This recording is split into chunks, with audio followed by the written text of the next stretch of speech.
అతని అహంకారపూరిత అధికారాన్ని మాచర్ల ప్రజలు అణచివేశారు. ఈ విషయం అర్థమైంది అతనికి. ఈ నెల 13వ తారీఖున పోలింగ్ జరిగేటప్పుడే, ఓట్లు వేసేటప్పుడే అతని నేర సామ్రాజ్యంలో ఉండే ప్రజలందరూ తిరుగుబాటు చేశారు, అతన్ని తిరస్కరించారు, అతని నేరపూరిత సామ్రాజ్యాన్ని కూలతోస్తున్నారు అని అర్థమయ్యి అతను పోలింగ్ బూతుల్లోకి వెళ్ళి ఈ రకమైన అరాచకాన్ని సృష్టించాడు. పోలింగ్ బూత్లోకి వెళ్ళి ఎంతో ధైర్యంగా ఎన్నడూ జరగని రీతిలో ఈవీఎం బాక్సులు ఉన్నాయో వాటిని పగలగొట్టాడు అతను. అదే ఎలక్షన్ కమిషనర్ పోలీస్ ఆఫీసర్స్ సరిగా నిర్ణయం తీసుకొని ఆ సెన్సిటివ్ బూత్లో సెంట్రల్ ఫోర్స్ని పెట్టినట్టయితే ఇతన్ని కాల్చి పడేసేవాళ్ళు. బాక్స్ పగలగొడితే వారి కళ్ళ ముందు సెంట్రల్ ఫోర్స్ ఉన్నట్లయితే ఫైర్ ఓపెన్ చేసి ఉండేవాళ్ళు, ఇతన్ని కస్టడీలోకి తీసుకుని ఉండేవాళ్ళు. ఇతన్ని పెడరెక్కలు విరిచి పట్టుకొని పోలీస్ స్టేషన్కి తీసుకెళ్ళేవాళ్ళు. అక్కడ లోకల్ పోలీసులు ఉన్నారు కనుక ఇది జరగలేదు. మేము ఎలక్షన్ కమిషన్ అదే అడిగాము నిన్న, మీరు సెంట్రల్ ఫోర్స్ ఎందుకు పెట్టలేదు? ఎప్పుడైతే అది సెన్సిటివ్ బూత్ కింద డిక్లేర్ చేయబడిందో, ఎప్పుడైతే ఆ కాన్స్టిట్యుయెన్సీ సెన్సిటివ్ కాన్స్టిట్యుయెన్సీ కింద నిర్ణయించబడిందో అప్పుడే మీరు సెంట్రల్ ఫోర్స్ని ఆయా బూతుల్లో పెట్టుండాలా. పెట్టలేదంటే అది ఎన్నికల కమిషన్ నిర్లక్ష్యమా? ఆ లోకల్గా పోలీస్ ఆఫీసర్ ఎవరైతే ఇన్ఛార్జ్ ఉన్నారో ఆ నియోజకవర్గానికి అతని నిర్లక్ష్యమా, లేకుంటే అతని ప్రోద్బలమా? ఎక్కడెక్కడ పెట్టారు ఈ రోజున ఈ సెంట్రల్ ఫోర్సెస్ని? ఎన్ని బూతుల దగ్గర వాళ్ళని పెట్టారు? ఎలా వాడుకున్నారో అది కూడా ఈ రోజున సాయంత్రం మేము అడగబోతున్నాం. నేను ఇక్కడ ఏం చెప్పాలనుకుంటున్నా అంటే, సజ్జల రామకృష్ణారెడ్డి అతనేదో చాలా పవిత్రుడు, ఏ నేరం చేయని అమాయకుడు, జగన్మోహన్ రెడ్డి గారికి అత్యంత ఆప్తుడు, జగన్మోహన్ రెడ్డి గారికి ఇష్టమైన వాడు, అతను అలా బాక్సులు బద్దలు కొట్టేవాడు కాదు అని సజ్జల రామకృష్ణారెడ్డి గారు మాట్లాడుతున్నారు. అయ్యా సజ్జల రామకృష్ణారెడ్డి గారు, ఇంకా ఎందుకు బుకాయిస్తారు? ఇంకా ఎందుకు మీకు మేకపోతు గాంభీర్యం? మాచర్లలో ఏదైతే నిశ్శబ్ద విప్లవం జరిగిందో, మాచర్లలో ఏదైతే రాష్ట్ర ప్రజలందరూ కూడా ఒక విప్లవాన్ని, నియోజకవర్గ ప్రజలందరూ కూడా ఒక విప్లవం తీసుకొచ్చారు నిశ్శబ్దంగా. అదే విప్లవం ఆ పిన్నెల్లి రామకృష్ణారెడ్డి అవినీతి సౌధాన్ని కూలదోసింది. అదే రీతిగా 174 నియోజకవర్గాల్లో, అంటే మాచర్ల విడిస్తే 104 అసెంబ్లీ నియోజకవర్గాల్లో కూడా ఈ నిశ్శబ్ద విప్లవం వచ్చింది. జగన్మోహన్ రెడ్డి గారి అహంకారపూరిత అధికారాన్ని, నేరపూరిత సామ్రాజ్యాన్ని, అరాచకపూరిత అధికారాన్ని కూలదోశారు నిశ్శబ్ద విప్లవంతో. ఆ నిశ్శబ్ద విప్లవాన్ని మీరు గ్రహించలేకపోయారు. జగన్మోహన్ రెడ్డి గారి రాక్షస పరిపాలన 5 సంవత్సరాలు భరించిన రాష్ట్ర ప్రజలు నిశ్శబ్ద విప్లవాన్ని తీసుకొచ్చారు. మాకొద్దు ఈ పరిపాలన, మాకొద్దు ఈ అరాచక పాలన, మాకొద్దు ఈ నేరపూరితమైన సామ్రాజ్యం అని కూలతోశారు. ఆ విషయం తెలుసు సజ్జల రామకృష్ణారెడ్డి గారు మీకు, మీ నాయకుడు జగన్మోహన్ రెడ్డి గారికి. ఇంకా ఎందుకు బుకాయిస్తున్నారు? మీకు ఏజెంట్లుగా కూర్చోటానికి కూడా ఇప్పుడు జనం దొరకట్లేదు. నిజం చెప్పండి సజ్జల గారు, పత్రికా సోదరులారా. ఇప్పుడు జగన్మోహన్ రెడ్డి గారి పార్టీ పరిస్థితి ఏమిటంటే, రాష్ట్రంలో రేపు కౌంటింగ్ జరగబోతుంది 4వ తారీఖున. 4వ తారీఖున జరగబోయే కౌంటింగ్కి ఏజెంట్లు కూడా దొరకట్లేదు వీళ్ళకి. It is very sorry. FIR ఇది, చాలా బాధతో కూడుకున్న ఎఫ్ఐఆర్ ఇది. ఏజెంట్లు కూడా ఇంకెందుకు సార్ మనకన్నా అంటున్నారు. ఎందుకంటే మాచర్లలో 202 బూత్లో ఎక్కడైతే గౌరవ ఏంటంటే సభ్యతా సంస్కారాలతో కూడుకున్న మంచివాడుగా జగన్మోహన్ రెడ్డి గారు సర్టిఫికెట్ ఇచ్చిన పిన్నెల్లి రామకృష్ణారెడ్డి గారు బాక్స్ బద్దలు కొట్టారో అందులో నుంచి అక్కడ కనెక్టెడ్ వివి ప్యాడ్స్ స్లిప్స్ బయటపడ్డాయి. ఆ వీడియోలో చూసారో లేదో, నేను అక్కడ చూపిద్దాం అనుకున్నాను. Get it now. అక్కడ పడిపోయినాయి. అవి చూస్తే 26 పడిపోయినాయి, 28 అనుకుంటున్నాను. ఆ 28 వివి ప్యాడ్ స్లిప్స్ పడిపోతే అందులో 6 వైసీపీ, 22 టీడీపీ. 22 టీడీపీ స్లిప్స్ అంటే ఓట్లు బయటపడ్డాయి. ఇక్కడ 6 అంటే ఈ రేషియోలో అర్థమైపోయింది. అందుకే అతను బాక్స్ బద్దలు కొట్టాడు. నిశ్శబ్ద విప్లవంలో తెలుగుదేశం పార్టీకి బ్రహ్మాండంగా ఓటింగ్ జరుగుతుంది, ఓట్లు వేస్తున్నారు. మనం ఆ అంచనాని అందుకునే రీతిలో లేము అని అతను ప్రతి బూత్ సందర్శించి బాక్సులు బద్దలు కొట్టారని నేను అంటూ ఉన్నాను. ఇంకా ఎందుకు మీరు బుకాయిస్తున్నారు? 6-22 ఈ శాతంలో మీరు ఎందుకు ఏమందుకుంటారు? స్పష్టమైన మెజార్టీతో తెలుగుదేశం పార్టీ గెలవబోతుంది. చంద్రబాబు నాయుడు గారు ముఖ్యమంత్రిగా ప్రమాణ స్వీకారం చేయబోతున్నారు. ఇక మీ ఆగడాలు ఆపండి, మీ అరాచకం ఆపండి. ఇప్పటికే చాలామంది వైసీపీ నాయకులు అండర్ గ్రౌండ్కి పోయినారు, కొంతమంది లేరు. ఎవరైతే నేరపూరిత సామ్రాజ్యాన్ని నిర్మించుకోవాలనుకుంటున్నారో పిన్నెల్లిలాగా వాళ్ళందరూ కూడా పలాయన మంత్రం చిత్తగించారు, పారిపోయారు. పోలీసులకి అందుబాటులో లేరు అనుకున్నారు. అప్పటి పోలీసులు లేదు, పోలీసులు కూడా మారిపోయారు. హోగయా ఓ com.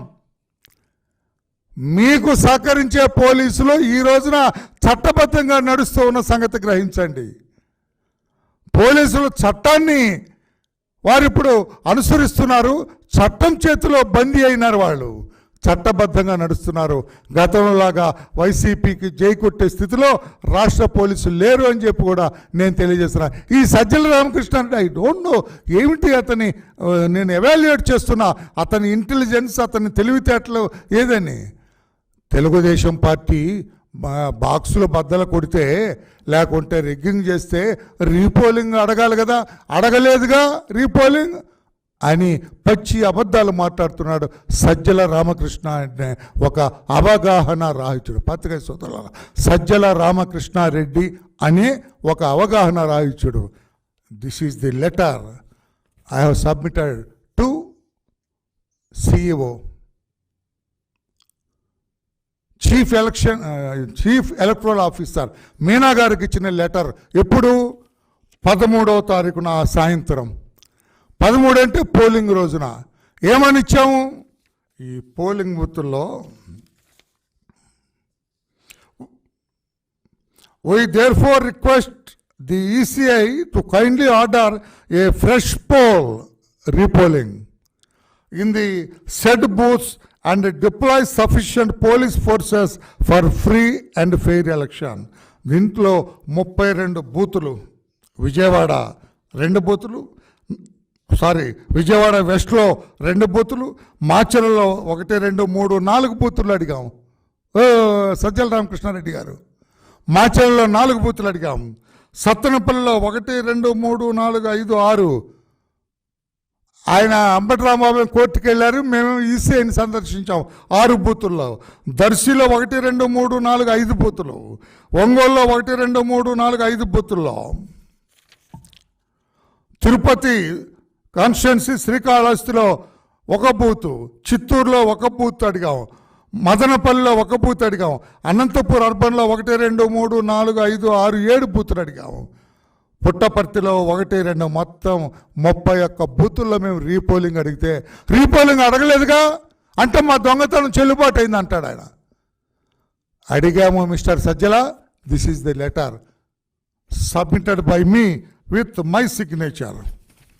This is my signature. ఇంక ఇప్పుడు తల ఎక్కడ పెట్టుకుంటారు మీరు?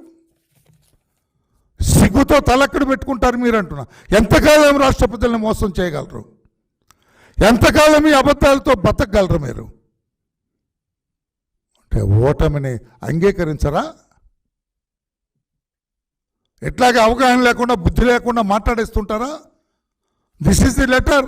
ఈ లెటర్ కాపీ అక్కడ ఒరిజినల్ కాపీ ఆయన దగ్గరే ఉంది. దిస్ ఈజ్ అక్నాలజ్డ్ కాపీ ఇది.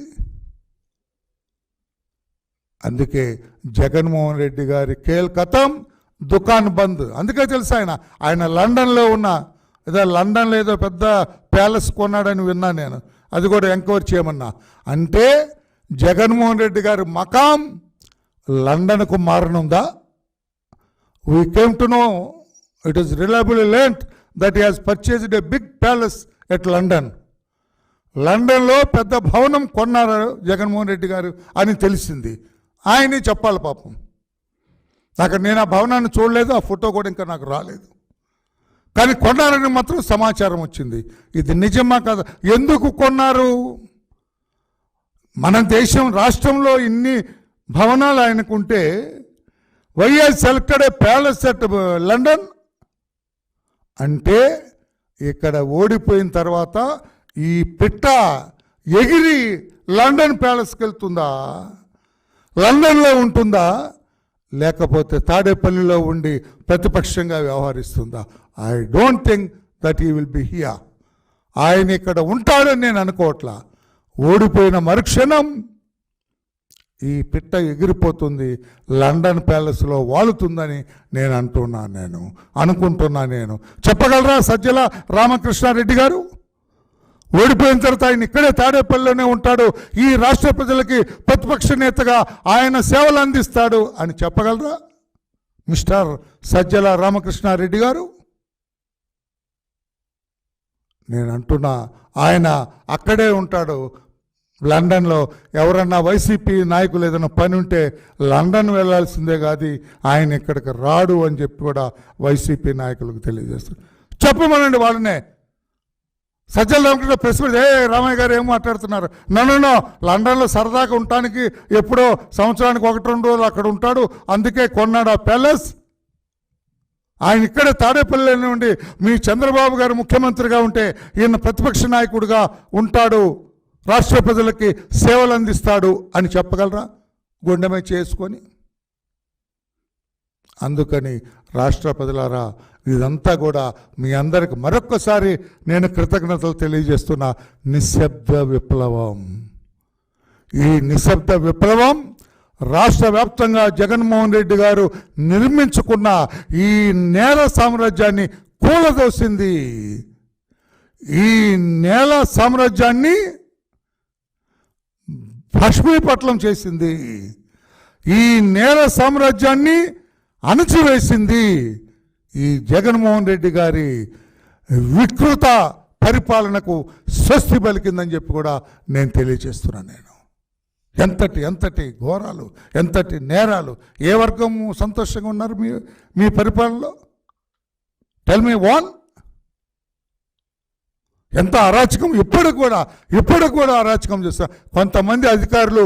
ఇంకా వాళ్ళ బుర్రలో నుంచి ఈ చెడు పోలేదు, మంచి రాలేదు అధికారులు కూడా కొంతమంది. I don't name them. ఇంకా అధికారులు జగన్మోహన్ రెడ్డి గారి సేవలో తరించాలి అని తపన పడుతున్నారు. అధికారులారా, బయటకు రండి, మీ అధికారం చట్టబద్ధంగా చెలాయించండి అని చెప్పి కూడా నేను తెలియజేస్తున్నా. ఇంకా తప్పు చేసి ఆ పాపపు కోపంలో కూరుకుపోకండి.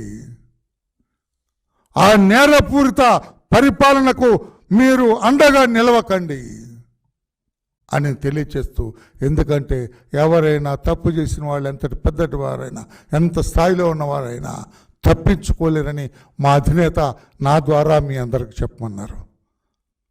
తెలిసి తప్పు చేసిన అధికారులు ఎవరిని వదిలేది లేదు అని కూడా మా అధినేత నా ద్వారా చెప్పమన్నారు. కనుక దయచేసి మీరందరూ కూడా చట్టబద్ధంగా వ్యవహరించండి. మీకు ఒక చట్టం ఉంది, ఒక పరిపాలనా వ్యవస్థ ఉంది, దాని ప్రకారమే వ్యవహరించండి. తప్పితే మీరు అన్యాయపదంగా మీరు వ్యవహరించొద్దని చెప్పి కూడా పెద్దలందరికీ విజ్ఞప్తి చేస్తున్నా. ఈ నిశ్శబ్ద విప్లవం జగన్మోహన్ రెడ్డి గారి అవినీతి సామ్రాజ్యాన్ని కూలతోసింది. అది 4వ తారీఖున స్పష్టంగా అధికారికంగా మనకు తెలుస్తుంది. సజ్జల రామకృష్ణారెడ్డి గారు అబద్ధాలు చెప్పటం మానేయాలి. అంబటి రాంబాబు కావచ్చు, మిగతా నాయకులందరూ కావచ్చు, అందరూ కూడా ఆ ఉచ్చి వాగుడు మానాలని చెప్పి కూడా తెలియజేస్తుంది. ఎక్కడైనా మాట్లాడుతున్నారా వైసీపీ నాయకులు? ఎవరైనా? రోజా గారు మాట్లాడుతున్నారు, రోజు మాట్లాడలేదుగా, ఆమెకు తెలిసిపోయింది. కాకాని గోవర్ధన్ రెడ్డి గారు మాట్లాడుతున్నారా? మాట్లాడట్లా, ఆయనకు తెలిసిపోయింది. జోగి రమేష్ గారు పెద్ద ఆయనకు మాట్లాడేవాడు, మాట్లాడుతున్నారా? ఆయనకు తెలిసిపోయింది. బాగా తెలియదు అమ్మటి రాంబాబుకి ఒకటికే, ఇంకా తెలియదు ఆయనకి. ఆ గుండె ఎప్పుడో దిగింది ఆయనకి, కానీ ఇంకా తెలియలే గుండు దిగినట్టు. సెంటర్లో గుచ్చుకుంది ఆ గుండు. కన్నా లక్ష్మీనారాయణ గారు వేసిన గుండు సెంటర్లో దిగింది ఆయనకి. దిగినట్లు ఆయనకే తెలియట్లేదు, అందుకే ఎక్కువగా మాట్లాడుతున్నాడు. తెలుగుదేశం పార్టీ, జనసేన, బీజేపీ సహకారంతో బ్రహ్మాండమైన మెజార్టీతో అధికారంలోకి వస్తుంది. చంద్రబాబు నాయుడు గారు త్వరలోనే, నాకైతే ఎక్కడ మనం రాజధాని కడతామని చెప్పి శంకుస్థాపన జరిగిందో, ఉద్దండరాయునిపాలెంలో జరిగిందో, ఎక్కడైతే ప్రధానమంత్రి వచ్చి ఆ మట్టి యమునా నీరు మనకు అందించారో అక్కడే ముఖ్యమంత్రిగా చంద్రబాబు నాయుడు గారు ప్రమాణ స్వీకారం చేయాలని నా మనసారా అనుకుంటున్నా. ఈ విషయాన్ని ఆయన మా అధినేత దృష్టిలో పెడతా, దయతో అంగీకరించమని కూడా కోరుతా. ఎక్కడవుద్దు అక్కడొద్దు, ఎక్కడొద్దు అక్కడే పెట్టాలా, అమరావతిలోనే పెట్టాలా. ఆ ఎవరు మోడీజీ ఎక్కడొచ్చి ఆయన శంకుస్థాపన చేశారో అక్కడే ఆయన పెట్టేసి, ఇదిగో అమరావతి ప్రభ వెలుగుతుంది ఈ రోజు నుంచి, అమరావతి ప్రభావం ఈ రోజు నుంచి ప్రారంభమైంది, ఈ అమరావతి ప్రభావాన్ని, వైభవాన్ని ఎవరు అడ్డుకోలేరని ముఖ్యమంత్రిగా చంద్రబాబు గారి నోట ఇవన్నీ పలకాలని చెప్పి కూడా కోరుకుంటున్నాను. Thank you everybody. Any question on this? You are at liberty to ask my any question with regard to this. Thank you.